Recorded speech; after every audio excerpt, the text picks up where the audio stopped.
Welcome to Episode 4 of our Glass Defects From Observation to Root Cause series. In our previous episodes, we explored optical distortion caused by chemical inhomogeneity, learned how reams develop, and introduced a systematic methodology for interpreting ream striagrams. In this episode, we'll turn our attention to another important manifestation of chemical inhomogeneity: striae, the fingerprints of localized process disturbances. Although striae and reams originate from the same fundamental phenomenon, they differ significantly in their size, appearance, and development. Throughout this episode, we'll examine a variety of localized compositional disturbances originating from different regions of the melting and forming process. By understanding how and where these localized disturbances develop, we will build the foundation needed to systematically interpret the optical signatures of striae in striagrams in the next episode. So let's begin with a simple question. What is a stria? A stria is a localized compositional inhomogeneity within the glass.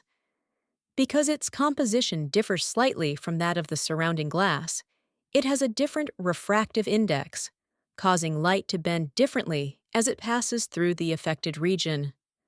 Unlike a ream, which extends over a broad area, a stria remains a visible, narrow, localized disturbance within the glass.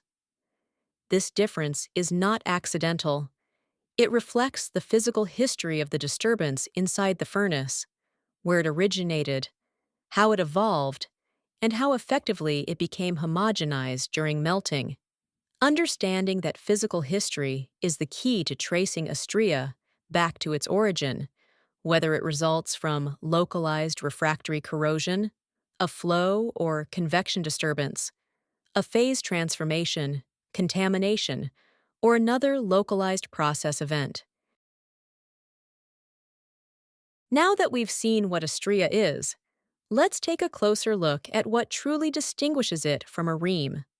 Although these two defects share many common features, one fundamental difference allows us to trace each one back to a different type of process disturbance.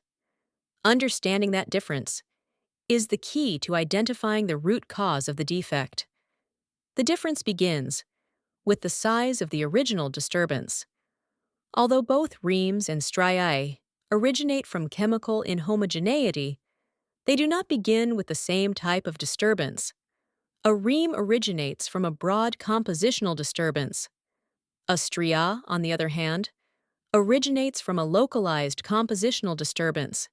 As a result, the initial disturbance is much larger in a ream, while it remains much smaller and more localized in a stria. Consequently, a ream originates from a disturbance that affects a large volume of glass, whereas a stria originates from a disturbance that affects only a small volume of the melt. This difference in the size of the original disturbance is the first clue to understanding why these two defects develop such different appearances. As we'll see throughout this episode, the size of the original disturbance strongly influences how the defect deforms during melting, its optical characteristics, and ultimately, its diagnostic value. In other words, a large initial disturbance evolves into a ream, while a localized initial disturbance evolves into a stria. Everything begins with the size of the original disturbance. At this point, an important question arises. If both defects originate from chemical inhomogeneity, why do they evolve so differently, and why do they produce such different appearances and optical signatures? The answer lies in the physical history of the disturbance during melting. The physical history determines the defect's appearance and its optical signature. A large compositional disturbance is transported through extensive convection currents, repeatedly stretched, folded, and recirculated, producing the broad deformation pattern that we recognize as a ream. A localized disturbance follows a very different path, although it also experiences convection, stretching, folding, and diffusion. Its small initial size, together with its physicochemically distinct nature, causes diffusion between the disturbance and the surrounding glass to be relatively slow, allowing it to remain localized throughout its journey. As a result, a localized compositional disturbance undergoes limited stretching, limited folding, and only small-scale deformation, producing a narrow optical signature known as a stria. In other words, the appearance of the defect is a direct reflection of its physical history inside the furnace. Where do striae originate? Every stria begins with a specific process disturbance somewhere along the glass manufacturing process. As a result, different process disturbances produce different types of striae. Each location creates a different type of chemical inhomogeneity, and that inhomogeneity follows its own physical history through the furnace. The disturbance may originate in the raw materials, within the batch blanket, inside the melting chamber, within the refining zone, inside the working end, or in the forehearth. It may even originate during forming, such as inside the gob feeder in a container glass furnace, or near the back of the tweel in a float glass furnace. It may occur near the glass surface, deep within the molten glass, or close to the furnace bottom. Each location exposes the disturbance to a different thermal, chemical, and flow environment, creating a unique physical history and, ultimately, a distinctive optical signature. This classification provides a systematic framework for distinguishing different types of striae. More importantly, it allows us to organize, develop, and share our knowledge of these defects based on their origin and the experience gained throughout glass manufacturing. The visual appearance and optical signature of a stria are not random. They preserve the physical history of the disturbance. By analyzing these characteristics, we can determine where the disturbance originated and ultimately identify the root cause of the defect. Now that we understand where stria can originate, let's look at the most common sources that generate them. At first glance, these sources may appear completely different. Some originate from localized solid disturbances. Others result from localized refractory dissolution or glass phase exudation. Some are produced by localized devitrification, followed by gradual dissolution. Others develop from localized surface compositional fluctuations. And finally, some originate from localized chemical reactions with foreign materials. Although these sources appear very different, they all share one fundamental mechanism. Each source generates a localized physicochemical disturbance within the molten glass. As that disturbance interacts with the surrounding melt, it forms a localized compositional packet that is transported by the glass flow, stretched, folded, and gradually diffused.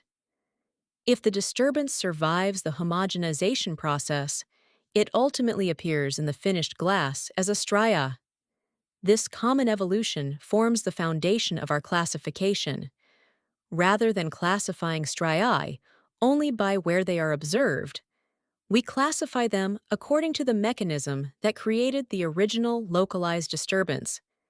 In the following episodes, we'll examine each of these sources individually, learn how they generate localized compositional disturbances, and discover how their different physical histories produce distinct optical signatures in striagrams. Next episode, Reading the Fingerprints of Striae. Before we continue, let's take a quick look at what's coming in the next episode. We'll begin by learning how to recognize the visual characteristics of striae and understand the clues they leave behind. Then we'll explore how striae are evaluated in practice, first by the naked eye, then using the zebra board, polarized microscopy, and finally, by learning how to read their characteristic patterns in striagrams. And that's where the real investigation begins. We'll learn how to combine all of these observations to reconstruct the physical history of the disturbance, develop root cause hypotheses, and ultimately verify the most probable source of the defect. Every stria preserves the history of the process disturbance that created it. In the next episode, we'll begin learning how to read that history. This video is part of the Glass Defects from Observation to Root Cause series, developed by LeanTechnique. Our goal is to promote a systematic methodology for glass defect diagnosis, helping glass technologists move beyond symptom recognition toward structured root cause analysis. We believe that every defect tells a story. By learning how to interpret its clues systematically, we can transform experience into knowledge, and knowledge into better manufacturing decisions. This philosophy forms the foundation of the LeanTechnique platform, where observations from different departments can be collected, shared, analyzed, and correlated in real time, supporting collaborative root cause investigations. Thank you for watching, and we look forward to seeing you in the next episode.